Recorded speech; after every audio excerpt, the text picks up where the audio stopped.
developmental editor for my last two books, and she's also an education specialist. So I have asked her to come along and help me talk through this whole process today. So, hi, Christy.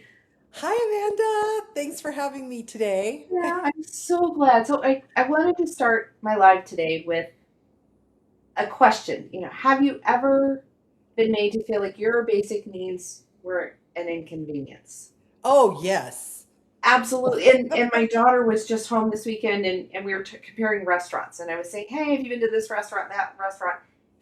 And later in life, during college, she developed a red food dye allergy, which it's made shopping for holiday candies and goodies a big challenge. I mean, we just kind of don't do those anymore. Right. Um, but when she goes to a restaurant, I was saying, we'll just ask him. She's like, no, it's an inconvenience. I don't want to be a bother. And so it really restricts where she goes out to eat. And it's like, the reality is there's about 200,000 people that visit the emergency room every year in the United States.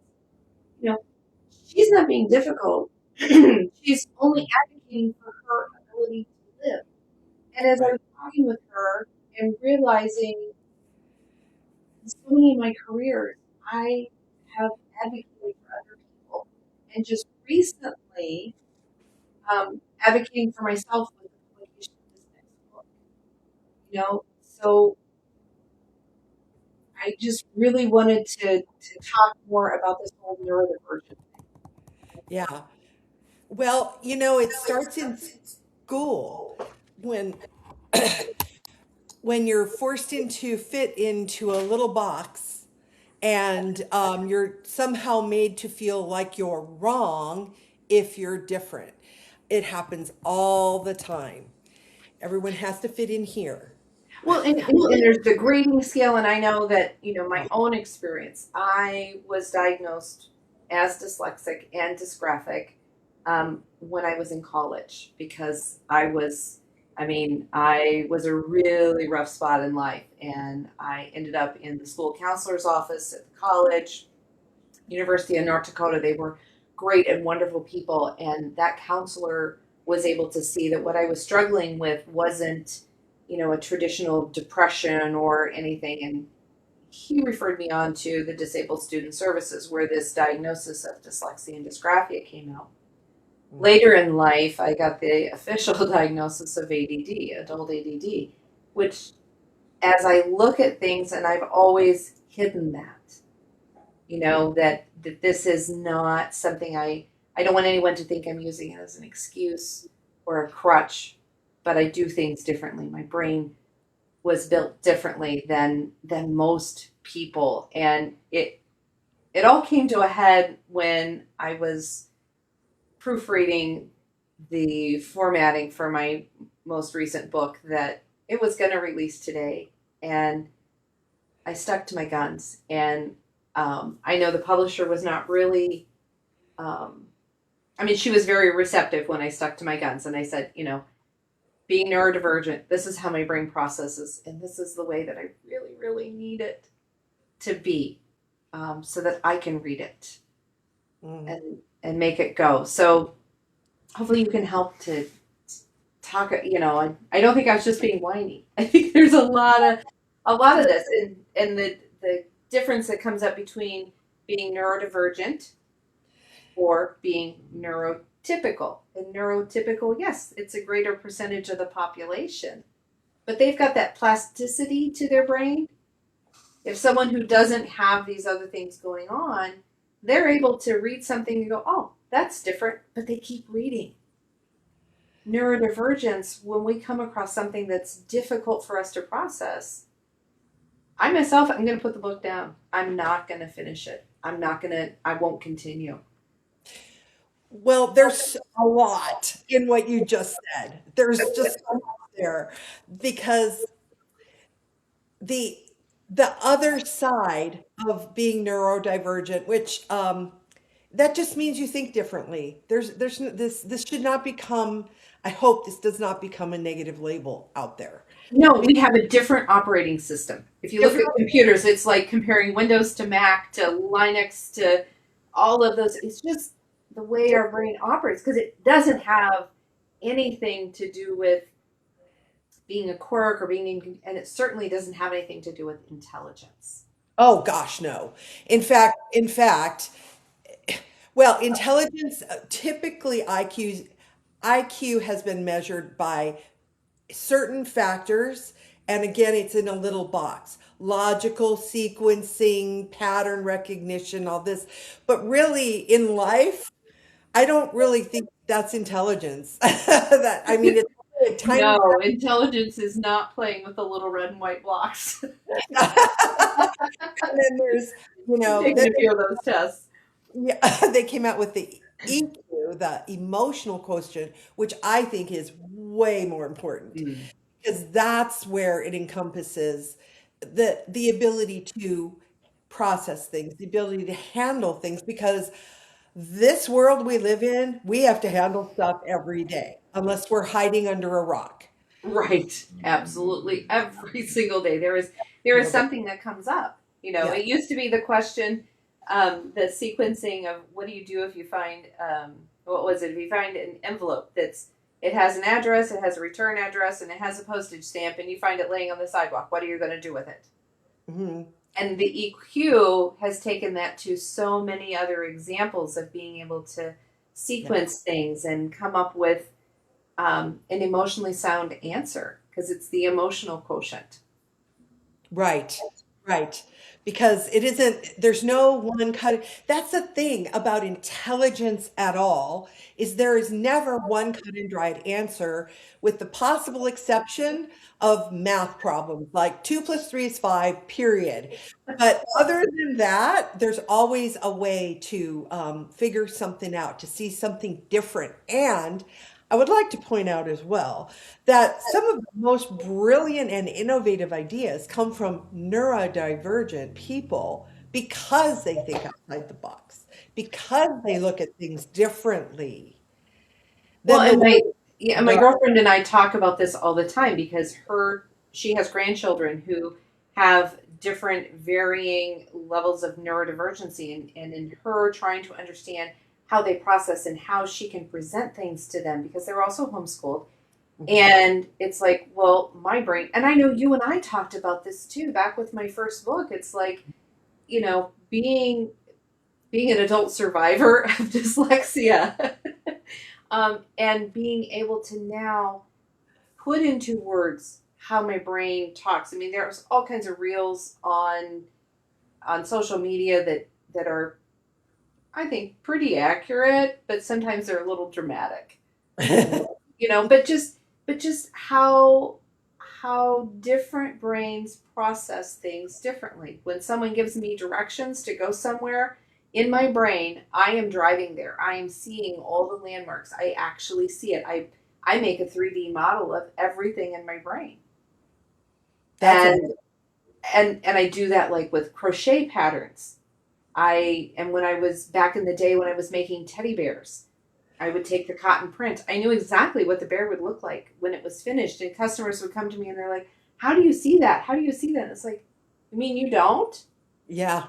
You don't?" And it's like, "Oh, well, and so that is, just, and I think that's why some of those inventions, some of those gadgets, because different wiring allows you to see things differently. It doesn't make it wrong, doesn't make it more right. No. Uh, but it's just different. So while we're going along here, I'm curious if anybody else in our listening audience, if you've ever been made to feel like an inconvenience, drop a yes in the comments. Because we're not an inconvenience. We're just different. And until you find your voice to speak up and say, "Wait a minute, can you repeat that?" And keep asking until your brain is able to process it. And I find that when I'm talking to other people to relate to them how I understand things, you Mm, keep talking. Don't shut anybody out. mm. So it's kind of that stepping into your power and claiming your space about everything that you do in life. Absolutely. And also, if you have children who are in school right now, when they're telling you this is too hard, I don't understand, or younger children, a lot of times it's I feel sick, I don't want to do this, I can't do this, I'm stupid. Those are all screaming red flags that they are not going to fit into the box of school. And school, it's I can't even believe how awful it is with the way that they do it now. It's like there's one way, and it's so bad now that all the teachers have to teach exactly the same material in exactly the same way in every single classroom. There's Oh, not it, even room for the teacher to be creative. and so me learning of a learning difference, because they Mhm. call it a learning disability, and it's not a disability, it's a learning difference, because I Yeah. clearly learned.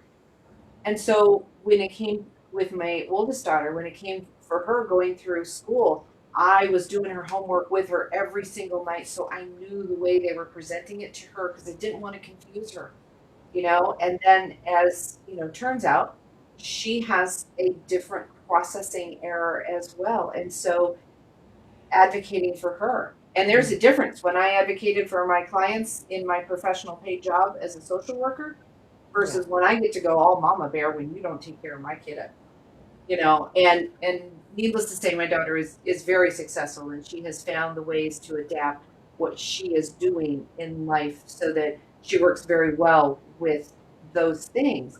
But also, I found myself as a mom being hypersensitive to that and making sure that every teacher understood her. And and there's so many ways for parents, and I look at Yeah. the school system, like you said, it's so difficult because if they don't test into getting weighted and on this waiver or that waiver, then it comes down to the parent to advocate, and not all parents are aware of how to advocate for their child. And I feel so badly for those parents Yeah. and those children that don't have someone to steer the boat for them, because everyone's not entitled. Everyone deserves an opportunity to learn. Yeah. And And the oftentimes it's really simple. It's a simple change they needed. simple, it's always a simple change. It's always finding that one way. But the number one way that always works is to slow down. Because I guarantee you that no matter what it is, it's they're pushing too hard, too fast, and they're not allowing the brain to process in the way it needs to process. There is only one kind of brain that can go that fast. And most kids, this most kids thing, that is not real. No. It's most of us. It doesn't exist. So that whole idea needs to go away.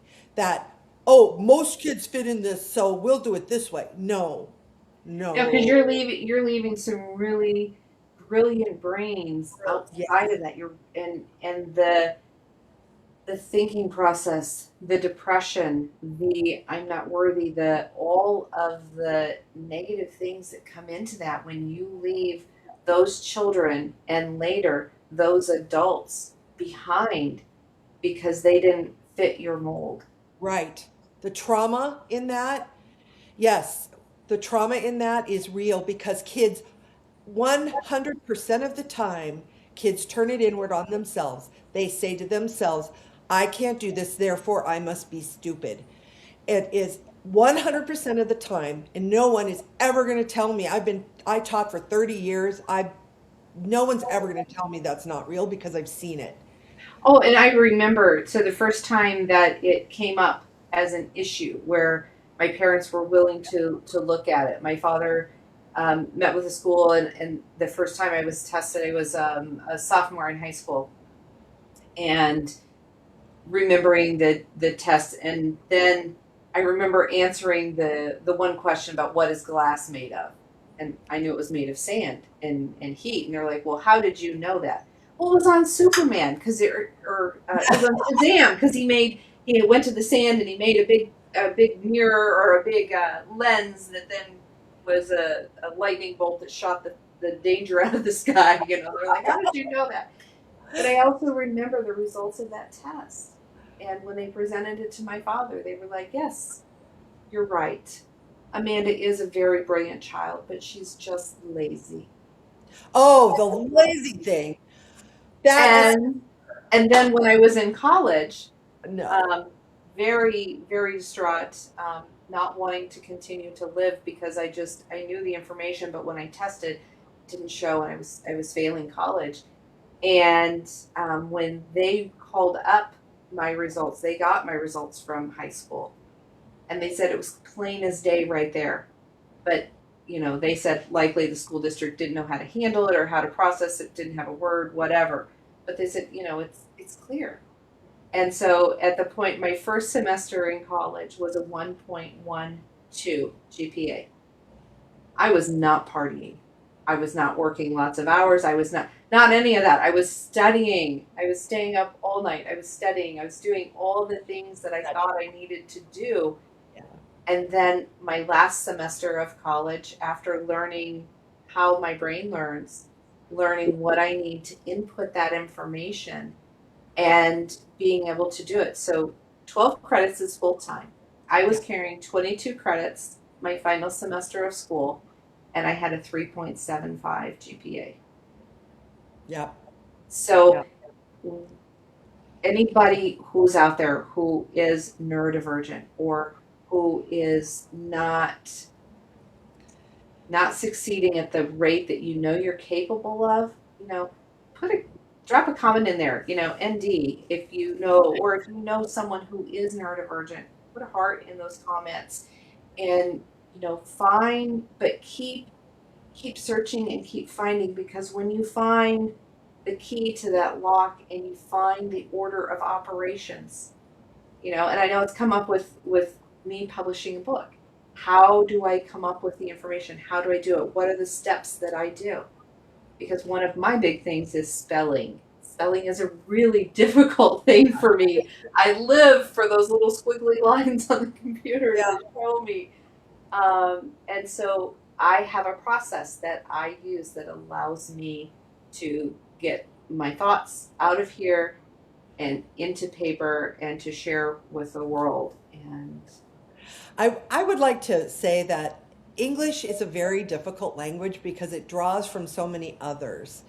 And if we spoke Spanish, for example, which is a completely phonetic language, you wouldn't have dyslexia problems because it's phonetic. And so when you hear the sound ah, it's always an A, and you know that. And because dyslexics typically have excellent memory, they have to memorize. That's one of their coping mechanisms. yeah. And so it's much easier in a language like Spanish that's completely phonetic than in a language like English, which is not.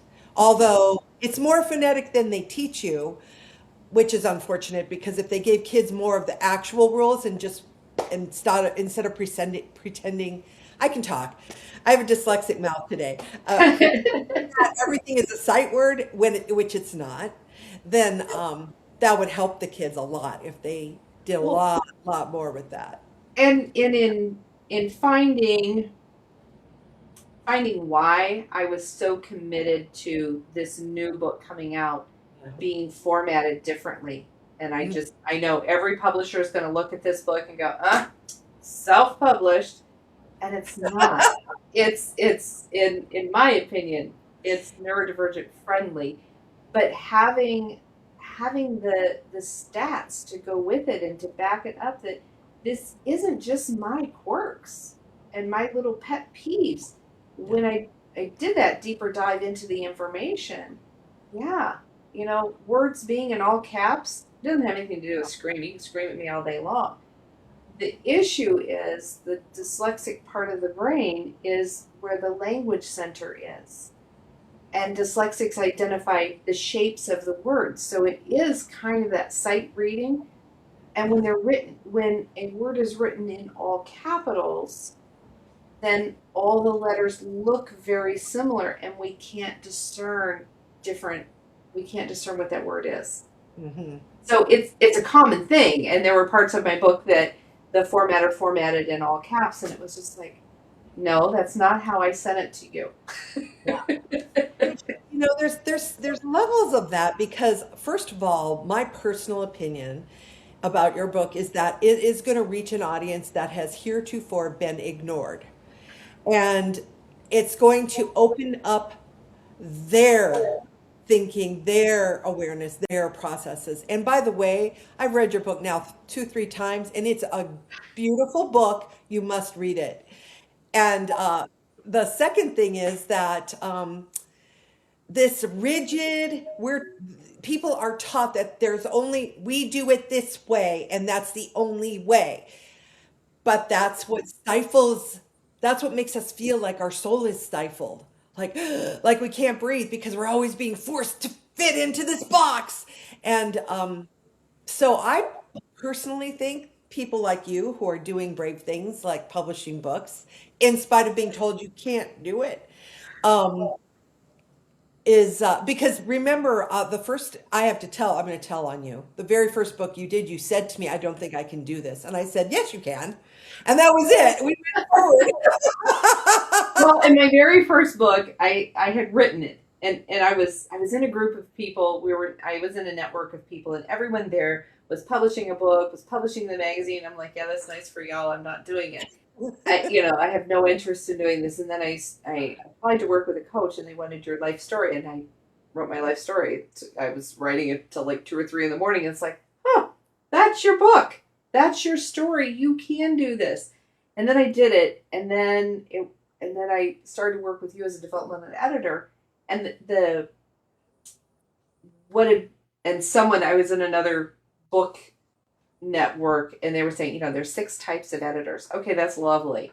I have a developmental editor, and what Christy was able to offer to my book is did I have enough of the story, and where did I tell too much of the story?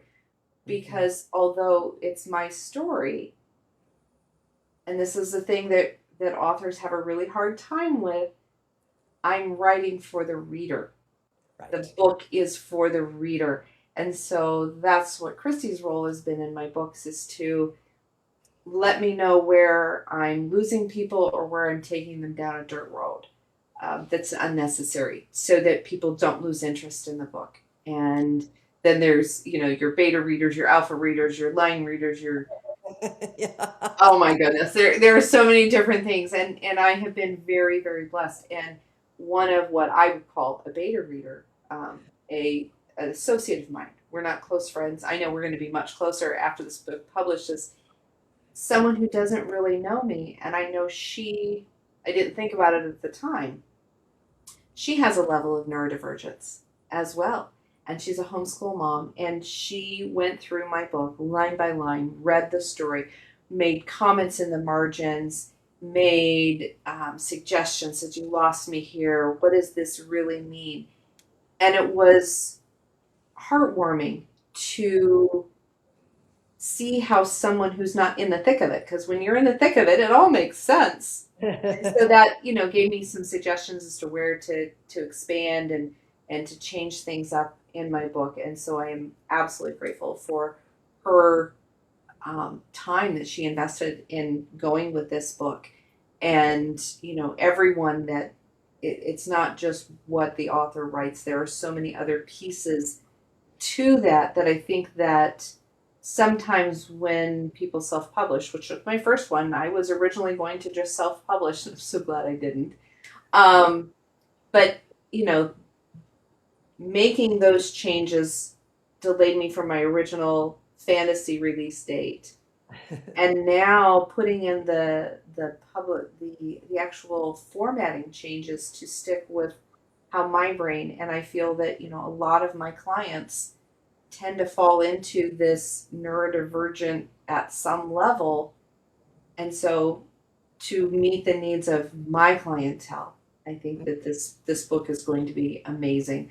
And those of you who are not neurodivergent, that fall into that other 75-80% of the population, you're going to look at it and go, oh, okay. And you're going to keep reading, But, if you think about it, that if 20% of the population is neurodivergent, which most recent statistics are, if you're in a room with 10 people, that means that 2 of those people are processing with a different system. They're interpreting the world differently Yeah. than the other 8 people in the room. I actually think that it's a higher statistic than that. I don't Oh, think it's low. I don't think everyone is tested or Yeah. documented, and yeah, I think it's and I would like people to have that freedom and to, I mean, that was the beauty of audiobooks, Yep. to meet those time space things. Oh my gosh. Yes. I am a big advocate for audiobooks, especially with kids, because you know what? Kids, they're little. They get tired. And then they're expected to read 20, 30 minutes and an hour every day after school, plus do their homework. And that's tough. But listening to an audiobook with takes away the stress on the eyes and the brain of reading the words, which in many cases they're learning to read as they're reading. So you've got an added weight on them, but it takes that part away. But it still activates their imagination, their creativity, their comprehension, their vocabulary. I can even everything, and it accelerates that. Right. So, yeah, Yeah, it's making everything accessible. And yes, accessibility isn't lowering the standards, yeah. but it's raising participation, you know. And my girls, I am so proud. My girls are big readers. I mean, they are reading 3 and 4 books at a time. I would go by and go, it's 3 in the morning, stop reading. They love to read, and I think that's amazing, and it Yeah, makes my heart happy because that's yeah. something that I have not had enjoyment in reading. Um, Mhm. so The other thing is that some kids, you'll get to kind of start seeing learning modalities like if they're lying on the floor just listening to the audiobook, chances are you've got a really auditory learner and they're going to do better with oral instructions, with talking things out, working things out by talking about it. But if you have a kid who's sitting on the floor building Legos while they're listening to their audiobook, that's more indicative of a kinesthetic kid who needs to feel it. So don't think that that kid who's building with Legos isn't paying attention. They are. They're processing in the way through their hands. mhm. And and that is a really important because I kinesthetic learners are in their own way neurodivergent because the schools don't teach to kinesthetic. They go really fast and the only kids who can really keep up are the ones who are extremely visual and kinesthetics usually get lost. And so a lot of times it's not even a learning difference. It's just you need to slow down. Well, and I look at, you know, the advancement of fidget spinners. Every kid's got a fidget spinner, something that they're doing with their hand. I think that there are so many more kinesthetic learners. Yeah. And this is their adaptation to have those quiet fidget spinners to do those things. And I know I have things that I would call trinkets on my desk, and in reality, they're probably more fidgets. And I oftentimes, while I'm in an interview, I've got my fidgets that I am doing, and for me, that's so that I stay on track. Because if I don't, if I'm not doing something, if I'm not taking notes or fidgeting with something, my brain gets busy, under underwhelmed, and goes and thinks of other things while I'm waiting on my turn. Yeah. so so finding your niche, finding what you do, I think is just so incredibly important. And Christy, thank you so much for helping me expand on this. And yes, my book is we have delayed it. There were a lot of factors that came involved. Other individuals not, you know, a failing internet signal to complete the cover. You know, there have been a whole bunch of things, and I dare say Mercury retrograde. So the book will officially now release next Tuesday, March 23rd, and that is Stepping into Power, The Intuitive Path. And I think that this is going to be a great fit for so many people as you step into your power, as you take up your space, as you claim what is yours and what you need to do. And it's an incredible book. It's just, it's so, it'll go right here, right here. Boom. And bring you back up. Bring you back up. Yeah. Yeah. I don't want to leave anybody. It's not a sad, sappy book at all. Nope. And so in Transformation Tuesday, we have crazy pocket fuzzies. Yes, absolutely. What do we need to fidget with? So I'm going to draw the card for today is the Angel of Flexibility. And she says, I am ready for the surprises of life. When we are in tune with our souls, we get the inspiration that will help us not to harden or crystallize in reflection to our thoughts, concepts, and habit patterns or conditionings.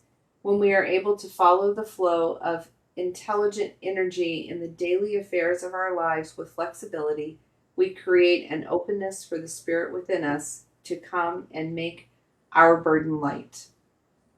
So I think she's pretty timely today, as the book deadline or the book release date changes yet again.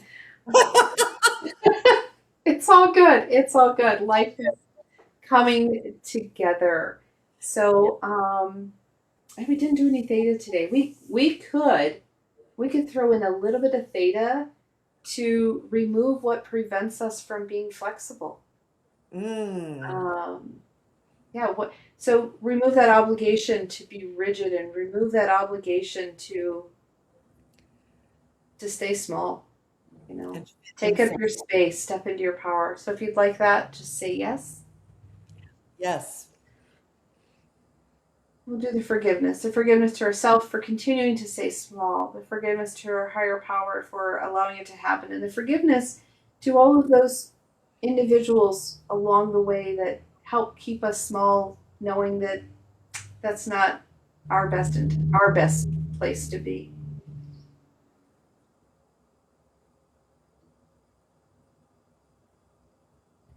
That feels big. So thank you all for joining me, especially Christy. I know I called on you late yesterday and said, hey, you want to jump in? But thank you so much for being here. Yeah. Thank you for being here. And if you want to hear about something else, certainly drop it in the comments, get a hold of me. You can contact me through amandabethhealing.com. And in the meantime, tonight on the Chronic Health Collective, the Fearless team are going to be talking with Cable and addressing just kind of how we get out of that whole fear state, which I think kind of applies to what we were talking about today. That fear of how we're going to be perceived, that we're going to be an inconvenience. So look forward to seeing everyone again next week.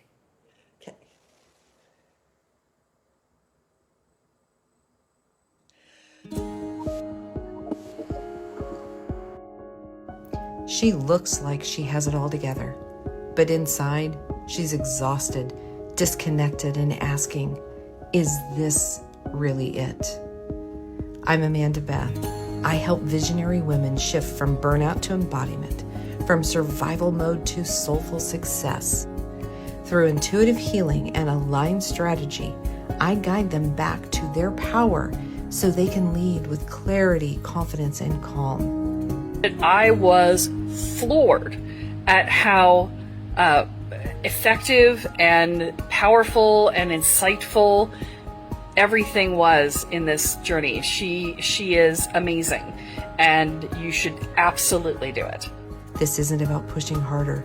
This is about rising with purpose, prosperity, and peace.